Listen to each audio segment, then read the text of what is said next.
Yay, okay. That went well. Well, good morning, everyone. Thank you so much for coming to hear a little bit about Antarctica, 150 meters below. Now, this presentation is going to be addressing the ideas that have actually been presented all morning. The idea of finding unique approaches to conservation, to be more inclusive in our storytelling, and to break out of just talking to one another about the ocean and talking about people who haven't made that connection yet, that passion that we all hold for waterways worldwide. Now, a little bit about myself. Both of these images are of me, of course. But I started as a warm water diver, open water instructor 18 years ago. I worked full-time as a dive instructor for the first 10 years, got in my 5,000 dives, over 500 students, worked in 30 countries at yachts, liveaboards, small resorts, you name it, and became a 100-ton US Coast Guard captain. So kind of the path that a lot of our friends and colleagues have taken. But how did it be that this picture that's on the left, that's my backyard. I live in Hawaii to this day. I live with my expedition dive partner and husband. And on the right, that's my first dive in Antarctica, about 4 years ago. So the journey really started 7 years ago when I started opening up my ideas of what it means to be underwater and what it means to have a passion for the ocean. Now, when I first started diving, honestly, I saw everything as a series of dive sites, okay? It has a name. I didn't find it. Somebody already mapped it. There was very little exploration in my mind. But after about 10 years, I was very interested in expanding my travels to places that people don't dive as commonly. I became an expedition leader in Alaska, and this was my backyard then. This is the Kenai River. I lived in a yurt for 5 months per year for about 5 years. And I worked in taking people into the wilderness to teach them, to work as a naturalist. But the first season, I never actually put my face into the river. I talked about salmon. I talked about how it's integrating into the forest, through the eagles, how the trees are breathing these beautiful fish. But I never actually got in. It was at the end of that season that I realized the story was right there the whole time. Just had to use different techniques, different tools than just scuba diving, my big passion, in order to tell this story. Not to be afraid of sometimes hobbled together little tools. That's okay, because that's what I had and it's better than nothing. In 2021, fast forward a little bit, been diving in colder and colder water, and my expedition dive partner and I took a 3-month contract to be undersea specialists in Antarctica, okay, the coldest water we will have ever been in at that time. But when you're an expedition diver, that's not your full-time job. In fact, it's a very minor part of your job. The job is to tell the bigger story. It's something I'm very proud of. It's to get people who have never put their eyes underneath -1 degree water to explain to them its critical importance worldwide, what it looks like, what it feels like, anything that draws a connection, but they're gonna stay dry.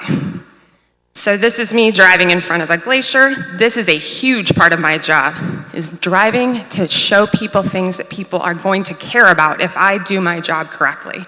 It's gonna be visceral and hopefully emotional. I really like to make people cry. And hopefully they will walk away with a story about the ocean that they didn't anticipate. Now, Antarctica is changing. This finger that you're seeing, it has Antarctic Circle written through it. This is called the Western Peninsula, and I only bring it up because it is the most heavily visited area of all of Antarctica. And by heavily visited, it's unbelievable.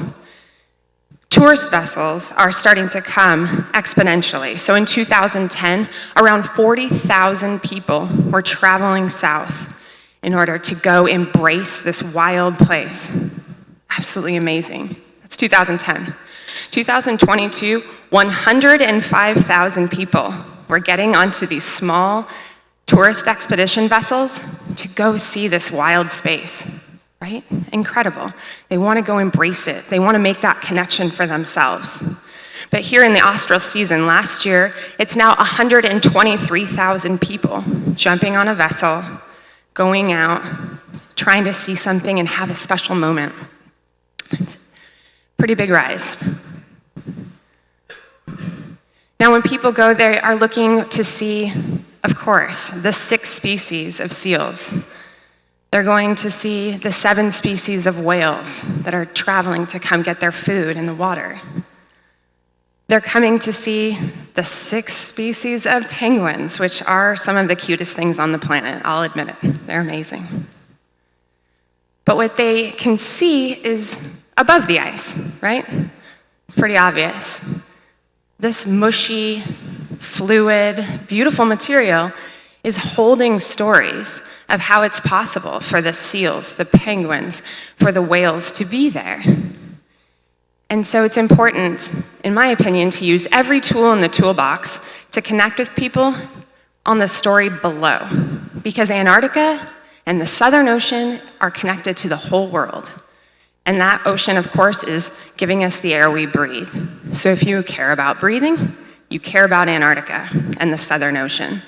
Now, very, very simply, the Antarctic circumpolar current travels around the outside of the continent, okay? It's pushing water through currents and density, not only around the beautiful continent, but up and around. This is some of the most nutrient-rich water on the planet, and it's actually being pushed up, filled with phytoplankton and algae, which feeds thousands of species at the bottom of the food web, okay? It can't be overstated, the critical importance of the Southern Ocean. So when my expedition partner and I were given the task, you have 3 months to act as a naturalist with a marine biologist spin. We want you to tell the story of the Southern Ocean to these now over 100,000 people that are coming through, right? Every one of the guests that we're with. So we looked deep into what stories are not obvious, what hasn't been discussed. And if you look at this chart of the food chain, notice that everything seems to be going to feed on one species, and that's krill, Euphausia superba. Antarctic marine life depends on krill for food, and we're talking penguins, seals, whales. They're all going for the same species, and it flourishes in the Southern Ocean. In addition to being food for all this marine life, it's actually being well-researched and discovered that it's more important than we ever understood. Krill is actually sequestering the carbon that we're emitting into the air and making it possible for it can be a sink through the poo, or waste, I don't know what you want to say, the poo of this incredible krill. So, if you're not familiar, what is krill, right? It's a small little crustacean. One of its unique characteristics is that it swarms. This is the image on the right-hand side, or left-hand side is going to be a nice big krill swarm, okay? It actually has the largest biomass of any animal on the planet. Over 400 million tons of krill exist in the Southern Ocean throughout the year. But with all of these species that are dependent on krill, the numbers get diminished. 150 million tons of that krill are estimated to be eaten by fishes, whales, seals each year. So that knocks that out right away. Additionally, krill is high in omega-3s, okay? And so perhaps you recognize the name krill from a supplement, a bottle of pills that you can buy in a grocery store. Speaking of unregulated, it's not well studied. Its impact on human beings, not proven. But it does have a nice shiny label, and it's used not only in the supplement form for omega-3s, but also for aquaculture or marine aquaculture and going into aquariums. So it has a couple different uses, but basically fisheries have found a large financial incentive, especially in the last 15 years, to go down to the Southern Ocean, find krill in nice big krill swarms, and then bring it out of the ocean in mass quantities. Now, my expedition dive partner and I felt like this is a pretty good story. Hopefully it's maybe something you haven't heard, or maybe I hope that you have heard, but look, I think that there's a lot of room in this space to use our tools to explain the role of krill. Now, as divers, of course, first thing we think, let's grab a camera and go find some krill, right? That's the best way to explain anything. So we're going diving. So this is us looking for krill the diver way. Now, this is on the Antarctic Peninsula. I work on a 2-person team. We do not have a backup support team. Our driver is a boat driver. When we descend, we tend to be down to the limit of the pain in our fingers. So somewhere between 45 and 55 minutes. It's usually between -1 and 1 degree Celsius. This is me. And this is what we expect to see on a pretty average dive. So nice clear water. You can see nice big fields of beautiful kelp. Okay, you're going to see little amphipods buzzing around everywhere. This is one way to explain the coastal ecosystem that's been ice scoured in the Western Peninsula. This is the safe shot that you would see in a lot of magazines. It doesn't tell a big story, but it shows that, got some color. We've got a scrumming star in here, which is actually a huge predator in the benthic environment. But we were looking for some stories on krill, right? Krill predators, something. And so we decided, it's all good. I'm going to pull a Jill. Here we go. So we decided to go shallower, okay? So shallower, I mean, this is 10 meters. When you go shallower, you're in environments that are more heavily affected by silt. Silt that is increasing in loads because of increased glaciation. This is an Antarctic octopus. Never see these things. They're the size of the end of my thumb. And they show incredible adaptations to a heavily silted environment. Look at how it moves. I'm going to act it out. So notice that an octopus that you may have seen on your experiences often would swoop and move. But it's in a silted environment. That would immediately give way to obvious predation. But this one is now showing that it can avoid predation by very carefully walking. Now, this story we wouldn't have found if we hadn't been looking for krill, but it was opening up something bigger, that if there's increased silt loads due to the warming of the Arctic, then you're going to see these adaptive behaviors and perhaps a change in the composition of the benthic ecosystem. But we still hadn't found krill, so we kept going. This is in 3 meters of water, okay? We saw a bunch of Gen 2 penguins up on a ridge, and we thought, they're jumping in for some reason, we're gonna get in too. It was pea soup. This is, I don't know. I can't see my hand. But we got down looking for why the penguins were there, watching for leopard seals, of course, and we're starting to notice that the rocks are covered in limpets. But the limpets are not behaving like your average limpets. They're stacking together. They're lifting up their shells. These limpets are spawning. Now, I don't know if you've seen a lot of spawning limpets, but it's wild. Okay, so it looks like there's smoke everywhere, but of course that's not smoke. They're very active, but again, they're stacking up, maximizing their chances for procreation. Yeah? So we're watching this. Penguins are jumping over our head. No krill. But we now had an interesting story by going even shallower. So we used this information by taking screenshots, posting videos, contacting researchers. Is anybody interested in the fact that we just found spawning limpets? They only spawn 1 time per year. On January 2nd, we posted it in iNaturalist, which is an amazing conservation project, completely free. Please check it out.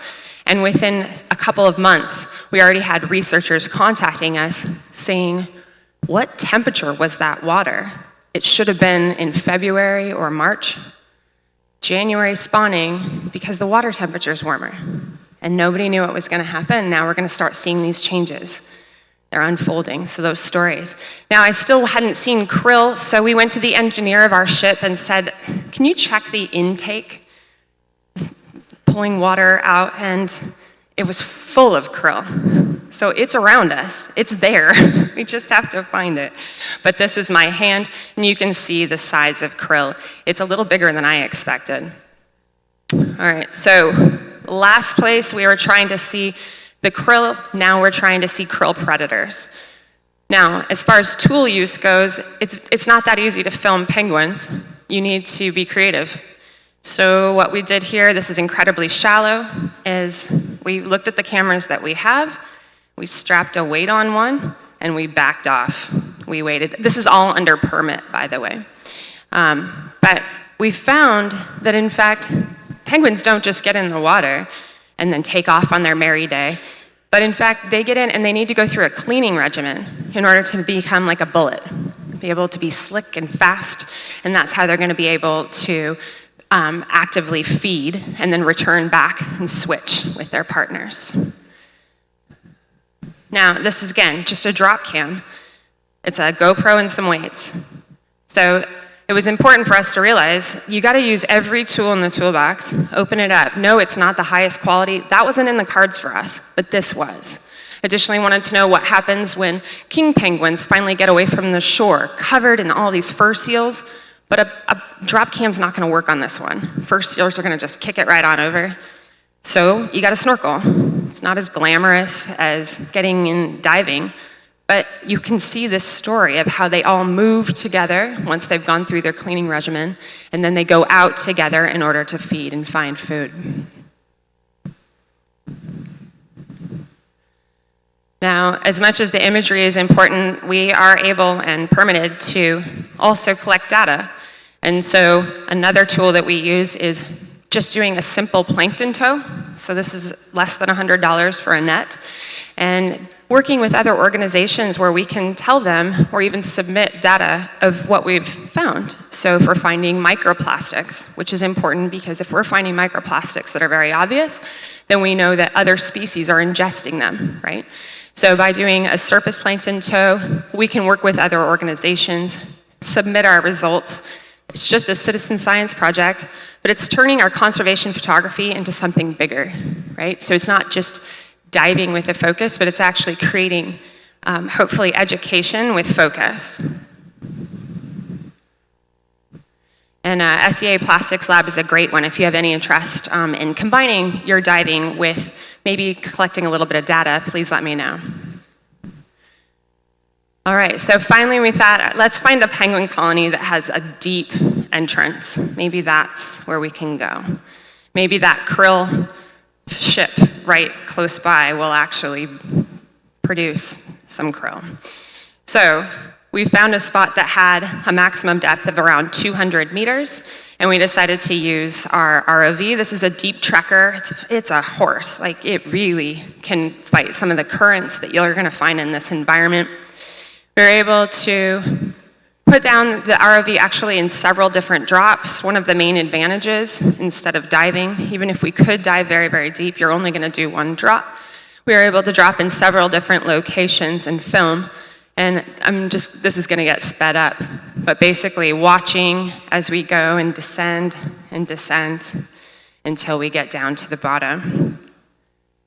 Now, this is over the period of a season that we were pretty excited to open up this story.